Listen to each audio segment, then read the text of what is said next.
なんかある？誰かいる。どうしたん？あら、喋れるって。どうしたん？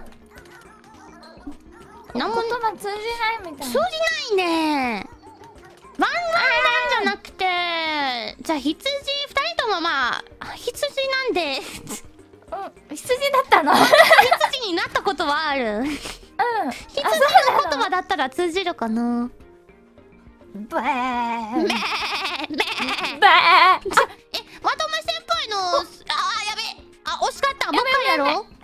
もう一回やろう。まとめ先輩のさ、羊の鳴き声がさ、一回あっちからもう一回行かないといけないか。鳴き声が今ちょっと曖昧だったけど、鳴き声もう一回披露してもらっても大丈夫ですか？羊はね、ベーって言うんだよ。なるほど。日本の羊はこうか。なるほどね。ベー。海外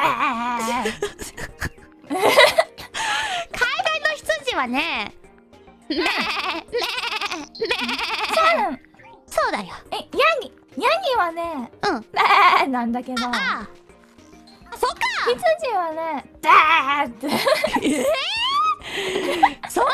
違うのかな。もう一回ヤギをやってもらっても大丈夫？